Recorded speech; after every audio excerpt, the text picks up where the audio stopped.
इस वक्त की ये बेहद अहम और बड़ी खबर है। खुद प्रधानमंत्री नरेंद्र मोदी ने ट्वीट करके इसकी जानकारी दी है। प्रधानमंत्री नरेंद्र मोदी ने ट्वीट करते हुए कहा है कि अब भारत रत्न दिया जाएगा पीवी नरसिम्हा राव को। कांग्रेस शासन में प्रधानमंत्री रहे पीवी नरसिम्हा राव और अब उन्हें प्रधानमंत्री नरेंद्र मोदी ने ट्वीट कर जानकारी दी कि उन्हें भारत रत्न दिया जाएगा। लेकिन चौधरी चरण सिंह को भारत रत्न दिए जाने की जानकारी प्रधानमंत्री नरेंद्र मोदी ने दी। सत्येंद्र हमारे सहयोगी, यतेंद्र हमारे सहयोगी फोन लाइन पर जुड़ रहे हैं। यतेंद्र, ये एक बड़ी जानकारी है और किस तरह की प्रतिक्रियाएं अब इस तरह के ऐलान के बाद? देखिए, बिल्कुल दो बड़े ऐलान प्रधानमंत्री नरेंद्र मोदी के द्वारा किए गए कि चौधरी चरण सिंह जो किसानों के मसीहा के तौर पर जाने जाते हैं और इन्होंने ऐसे कई सारे बिल लेकर आए जिन्होंने किसानों की दशा और दिशा सुधारने का काम किया।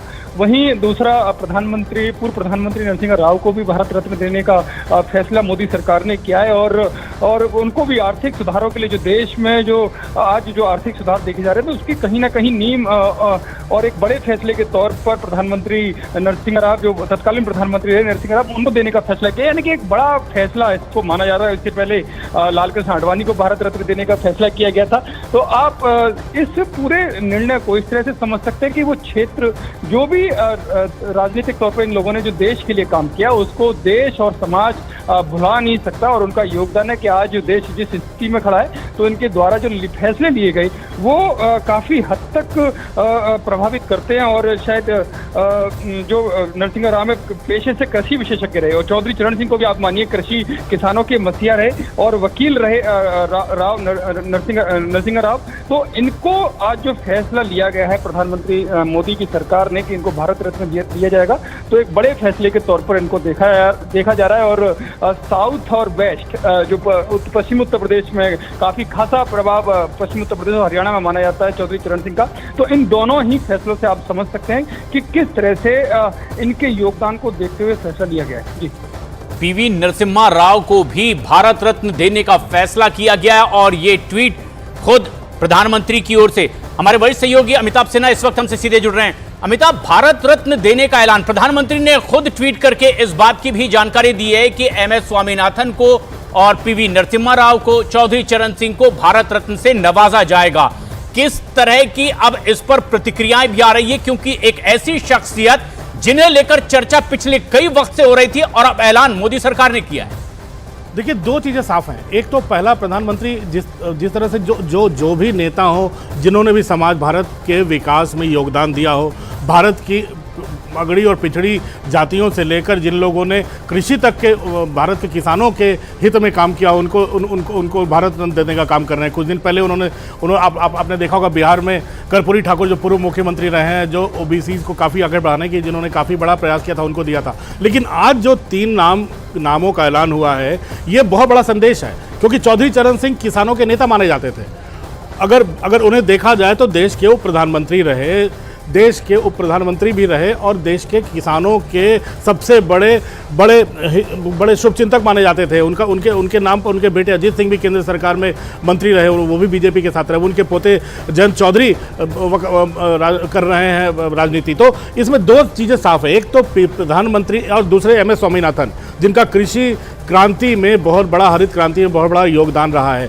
तो ये जो 3 नाम आज अनाउंस हुए हैं, उसमें 2 नाम जो हैं कृषि से जुड़े हुए हैं और ये दोनों नाम ऐसे हैं जिन्होंने कृषि के क्रांति में किसानों के हित में जो काम किया है उसको पूरा देश याद रखता है और साथ ही साथ इसका असर जो है पूरे के पूरे पश्चिमी उत्तर प्रदेश और पूरी की पूरी जाट बेल्ट पर पड़ने वाला है। और तीसरा जो सबसे बड़ा नाम है वो पीवी नरसिम्हा राव का है, जिनको कांग्रेस ने भी उतनी ज़्यादा तवज्जो नहीं दी। कांग्रेस ने उनको उतना ज़्यादा उनका नाम नहीं बढ़ाया, लेकिन ये प्रधानमंत्री मोदी की स्टेट्समैनशिप है जो नरसिम्हा राव को और चरण सिंह को, जो नॉन बीजेपी, गैर बीजेपी बैकग्राउंड से आते हैं, उनको उन्होंने राष्ट्रीय इस सम्मान से सम्मानित किया, भारत रत्न के सम्मान से। ये पार्टी लाइन से परे है। प्रधानमंत्री ने इसको एक स्टेट्समैनशिप कहते हैं कि नरसिम्हा राव, जिन्होंने देश में, जो प्रधानमंत्री मनमोहन सिंह के मेंटर रहे, जिन्होंने वित्त मंत्री बनाया, जो ग्लोबलाइजेशन और लिबरलाइजेशन की प्रक्रिया 1991 में नरसिम्हा राव ने शुरू की थी और आज शायद देश जिस विकास की राह पे बढ़ता चला जा रहा है उसके बीज नरसिम्हा राव ने रखे थे। वो एक प्रधानमंत्री ने कल भी मनमोहन सिंह की काफ़ी तारीफ की थी, और नरसिम्हा राव के भी, और अब आने वाले दिनों में जो साउथ से जिन लोगों को जिन सम्मानित किया जा रहा है, आंध्र प्रदेश से आते थे वो, और नरसिम्हा राव का योगदान कम से कम विकसित भारत के इतिहास नहीं भूलेगा। तो मुझे लगता है दो चीज़ें साफ हो गई हैं। एक, किसानों के कॉज को जो चैंपियन करते हैं, जो किसानों के हितों की रक्षा करने के लिए पूरी जिंदगी लगा दी है, चौधरी चरण सिंह और एम एस स्वामीनाथन, किसानों से संबंधित, उनको अवार्ड दिया है। और दूसरा नरसिम्हा राव, जिसको अवार्ड दिया है, तो वो भारत के ग्लोबलाइजेशन और लिबरलाइजेशन के बहुत बड़े जनक रहे। और इसी में दिखाता है कि प्रधानमंत्री कैसे गैर बीजेपी नेताओं को भी भारत रत्न देने में कोई कोताही नहीं करते। ये कांग्रेस की नीति से बिल्कुल परे हटकर है। और ये एक बड़ा ऐलान प्रधानमंत्री नरेंद्र मोदी ने खुद सोशल मीडिया प्लेटफॉर्म एक्स के जरिए इसकी जानकारी दी है। लेकिन सबसे खास बात यह कि तमिलनाडु में जन्मे एम एस स्वामीनाथन हरित क्रांति के जो जनक माने जाते हैं, और कृषि सुधारों की ओर कई ऐसी अहम बातें जो लगातार आगे आने वाले कई सालों तक चर्चा का विषय बनेगी, उन्हें भारत रत्न देने का ऐलान किया गया। चौधरी चरण सिंह, किसानों के एक निर्विवाद नेता चौधरी चरण सिंह, जिन्हें भारत रत्न देने का ऐलान किया गया।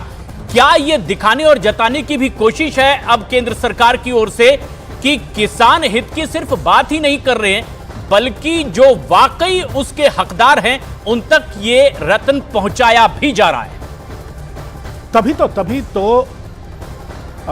तभी तो ये प्रधानमंत्री ने ट्वीट करके बताया है प्रशांत, कि जो किसानों के अधिकार और उनके कल्याण के लिए जिन्होंने अपना पूरा जीवन समर्पित कर दिया, और उत्तर प्रदेश के मुख्यमंत्री भी रहे, यहाँ तक कि एक विधायक के तौर पर भी प्रधानमंत्री ने, चौधरी चरण सिंह ने भारत के किसानों के हित में बहुत काम किया। देश के गृह मंत्री भी रहे वो, आपातकाल के विरोध में वो डटकर खड़े रहे।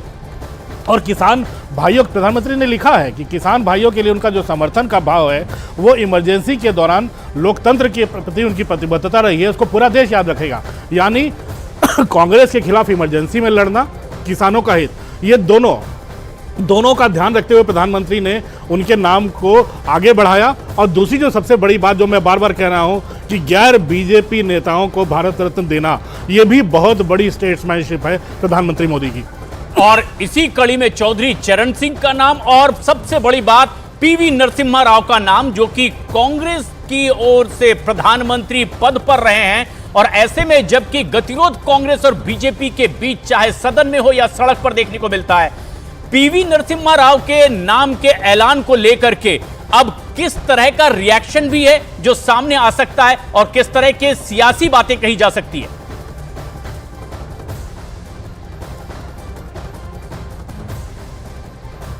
और ये एक सबसे खास बात, अमिताभ, जिस तरह से पीवी नरसिम्हा राव के नाम का ऐलान किया गया है कि उन्हें भारत रत्न दिया जाएगा, वो कांग्रेस जो लगातार आरोप लगाती है मोदी पर, मोदी सरकार पर, कि कांग्रेस की लगातार सिर्फ बुराई करते हैं, अगर पीवी नरसिम्हा राव को भारत रत्न दिए जाने का ऐलान किया जाता है, किस तरह की प्रतिक्रिया और इसके क्या मायने निकाले भी जाएंगे, चाहे सत्ता पक्ष हो या फिर विपक्ष? देखिए, पूरा का पूरा जो संदेश है वो दक्षिण भारत में भी जाएगा।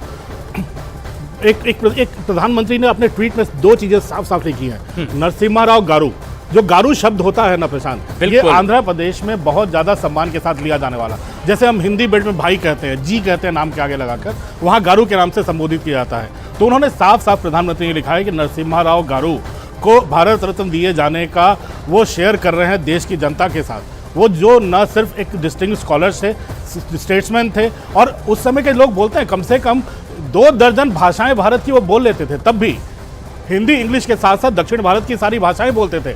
महाराष्ट्र से रामटेक से भी चुनाव लड़े थे, मराठी भी बोल लेते थे। तो एक ऐसा राजनेता था जिसको उसके काम के लिए हमेशा याद रखा जाएगा, नरसिम्हा राव को।